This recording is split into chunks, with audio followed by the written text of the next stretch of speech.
दोस्तों, राजस्थान का नाम आते ही सभी के दिल और जहन में एक ही तस्वीर निकल कर आती है। राजस्थान मतलब रेगिस्तान, ऊंट और यहाँ के पगड़ी पहने हुए इंसान। तो आज आपको वैसे ही लुक के लिए हम लेकर आ गए हैं राजस्थान के अजमेर ज़िले के पुष्कर गांव में। जी हाँ गाइस, पुष्कर एक ऐसी जगह है जहाँ पर सभी समुदाय के लोग रहते हैं और जितने यहाँ पर आपको फॉरेनर्स मिलेंगे, ये फॉरेनर्स यहाँ पे अवेलेबल रहते हैं 365 डेज। और पुष्कर की होली तो वर्ल्ड फेमस है। पुष्कर की होली खेलने के लिए लोग बाग यहाँ पर दूर दूर से आते हैं। उसी के साथ में पुष्कर का मेला, जिसे कैटल फेयर भी कहा जाता है, देश विदेश में सबसे फेमस मेला है। जी हाँ गाइस, राजस्थान के मरु मेले और पुष्कर मेले की चर्चा आपको अमूमन हर जगह मिल जाएगी। तो अभी चल रहा है कार्तिक पूर्णिमा का उत्सव और पुष्कर में आयोजन होता है पुष्कर मेले का। पुष्कर मेले के अंदर आपको ट्रेडिशनल राजस्थानी लोकगीत, राजस्थान का कल्चर, ऊंट, घोड़े और राजस्थान का फोक डांस तो आपको दिखता ही है। उसके अलावा पुष्कर सरोवर की आरती भी आपको दिखाई देती है। पुष्कर जो नहीं जानते हैं, हम थोड़ा सा उनको बताने की कोशिश करते हैं कि पुष्कर में दुनिया का एकमात्र ब्रह्मा जी का मंदिर है। राजस्थान के पुष्कर में बना भगवान ब्रह्मा का मंदिर अपनी एक अनोखी विशेषता की वजह से सिर्फ भारत में नहीं, पूरे दुनिया में आकर्षण का केंद्र है। यह ब्रह्मा जी का एकमात्र मंदिर है और हिंदू धर्म में भगवान ब्रह्मा को संसार का रचनाकार माना जाता है। पौराणिक मान्यता के अनुसार भगवान ब्रह्मा जी की पत्नी सरस्वती ने ब्रह्मा जी को श्राप दिया था। तो हिंदू धर्म ग्रंथ पद्म पुराण के मुताबिक धरती पर वज्रनाश नामक राक्षस ने उत्पात मचा रखा था। ब्रह्मा जी ने जब उसका वध किया तो उनके हाथों से 3 जगहों पर पुष्प गिरा। इन तीनों जगहों को 3 झीलें बन गई थी, जिसे पुष्कर सरोवर कहा जाता है। तो यहाँ पर है 3 सरोवर, जिसे ज्येष्ठ पुष्कर, मध्य पुष्कर और बूढ़ा पुष्कर। 3 पुष्कर के यहाँ पे कुंड बने हुए हैं, जहाँ पर लोग बाग आकर स्नान करते हैं और अपने पापों से मुक्ति पाते हैं। तो ब्रह्मा जी के हाथ से जो पुष्प गिरे और यहाँ पर जो तालाब, झील जो बनी थी, उसी के बाद इस जगह का नाम पुष्कर पड़ा। इस घटना के बाद ब्रह्मा जी ने यज्ञ करने का फैसला किया, पूर्ण आहुति के लिए। जी हाँ गाइस, हिंदू संस्कृति में जब यज्ञ किया जाता है तो जोड़े से बैठा जाता है। जोड़े में पति पत्नी बैठकर उस यज्ञ का आह्वान करते हैं। तो पूर्ण आहुति के लिए उनके साथ उनकी पत्नी सरस्वती का होना जरूरी था, लेकिन कुछ मजबूरी या कुछ कारण की सरस्वती माता जो है वो लेट हो गई। लेकिन जो भी यज्ञ होता है वो उसकी कुछ टाइमिंग्स होती है, उस टाइमिंग में उसको यज्ञ को करना बहुत ज़रूरी होता है। तो उस टाइम को देर ना हो जाए, इसीलिए ब्रह्मा जी ने सरस्वती माता के स्थान पर गुर्जर समुदाय की एक कन्या गायत्री से विवाह कर उसे यज्ञ को पूर्ण किया। इसी दौरान देवी सरस्वती वहां पर पहुंची और ब्रह्मा के बगल में दूसरी कन्या को देखकर क्रोधित हो गई।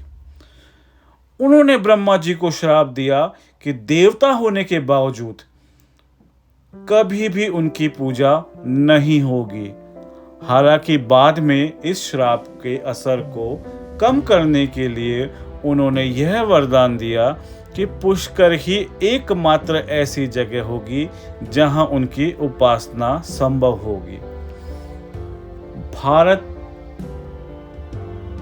एक बहुत ही सुंदर राष्ट्र है।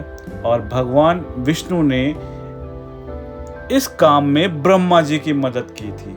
इसीलिए देवी सरस्वती ने विष्णु को भी श्राप दिया कि उन्हें पत्नी के विरह का कष्ट जो है वो सहन करना पड़ेगा। इसीलिए रामायण काल में भगवान विष्णु ने राम का अवतार लिया और 14 साल का वनवास के दौरान उन्होंने अपनी पत्नी से अलग रहना पड़ा।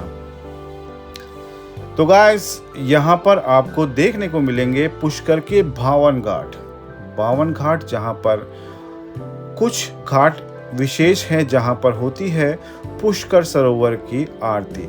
उसके अलावा यहाँ पर रेगिस्तानी बहुत बड़े बड़े टीले हैं जहाँ पर आकर आप राजस्थान के कल्चर को एंजॉय कर सकते हैं, जहाँ पर ऊँटों के साथ में आप बैठकर टाइम स्पेंड कर सकते हैं और यहाँ का जो विलेज कल्चर है उसको आप यहाँ पर बखूबी देख सकते हैं। जी हाँ गाइस, विलेज कल्चर को देखने के लिए लोग बाग बहुत दूर दूर जाते हैं। जैसे जैसलमेर के अंदर सम विलेज है, वहाँ जाते हैं, खुड़ी है वहाँ जाते हैं, बाड़मेर है वहाँ जाते हैं। लेकिन पुष्कर ऐसी जगह है जहाँ पर आप पानी के सरोवर का भी आनंद ले सकते हैं और उसके साथ यहाँ पर मिट्टी के धोरों का भी आनंद ले सकते हैं। तो इसका जो कंपैरिजन है हम दुबई के साथ में भी कर सकते हैं, क्योंकि दुबई में भी सेम कल्चर है कि वहाँ पर पानी भी है, वहाँ पर ऊँट भी है और वहाँ पर डेजर्ट सफारी भी होती है और यहाँ पर भी डेजर्ट सफारी होती है, जो कि आप व्हीकल्स के थ्रू भी होती है, ऊँटों के थ्रू भी होती है। उसके अलावा जो गैस के बड़े बड़े गुब्बारों में बैठकर भी आप यहाँ पर विशेष लुत्फ उठा सकते हैं, लेकिन उसका कुछ टाइमिंग होता है। तो गैस, पुष्कर यदि आप आते हैं तो उन धोरों का मजा लीजिए जहाँ पर आप अपना काफ़ी टाइम यहाँ पर स्पेंड कर सकते हैं। और यहाँ पर देखिए आप विलेज का जो कल्चर है, यहाँ पर कैसे जो विलेजर्स हैं वो यहाँ पर खाना बनाते हैं खुले आसमान के नीचे, वो भी आप देख सकते हैं। उसके अलावा आप यहाँ पर कैमल सफारी कर सकते हैं। कैमल सफारी के साथ में यहाँ पर बने हुए मंदिर, यहाँ पर ब्रह्मा जी के मंदिर के अलावा काफ़ी सारे अन्य मंदिर भी हैं जो कि घाट पर छोटे छोटे मंदिर बने हुए हैं। तो वहाँ पर आप आकर घाट पे मंदिरों के दर्शन कर सकते हैं। 52 घाट पर आप बैठकर यहाँ पर पूजा कर सकते हैं, पिंडदान कर सकते हैं, अपने पूर्वजों को याद कर सकते हैं, पूजा अर्चना कर सकते हैं और पुष्कर की आरती को भी एंजॉय कर सकते हैं।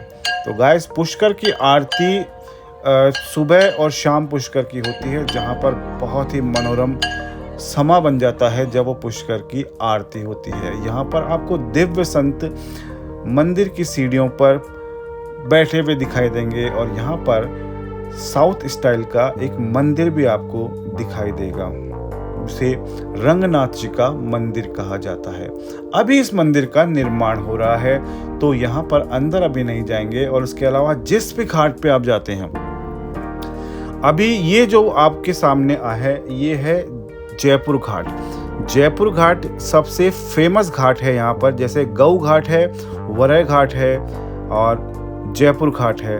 तो जयपुर घाट का ये दृश्य है जहाँ पर पुष्कर समारोह, पुष्कर जो मेला है उससे पहले जो यहाँ के 52 घाट में से एक घाट ये है, इसको सुसज्जित तरीके से सजाया जा रहा है रंगोली के माध्यम से, जहाँ पर होगी अभी पुष्कर सरोवर की आरती। और संध्या का ये समय जब सूरज डूबने वाला होता है, जब सूर्य अस्त होने वाला होता है, उसकी जब किरणें पुष्कर सरोवर के पानी के ऊपर गिरती है तो वो लालिमा जो निकल कर आती है वो आपके मन को मोह लेने वाली होती है। तो गाइस, सनसेट का टाइम हो चुका है और ये वो घाट है जहाँ पर इंडियंस और फॉरेनर्स दोनों ही अवेलेबल रहते हैं। यहाँ की आरती एक अलग और एक अलग तरीके की होती है, क्योंकि आरती का अभी समय प्रारंभ हो चुका है, तो जल्द ही यहाँ पर आरती होने वाली है। और शाम का टाइम है, तो आप देख पा रहे होंगे कि जो जलीय पक्षी हैं, जो बतख हैं, वो निकल कर आ चुकी हैं।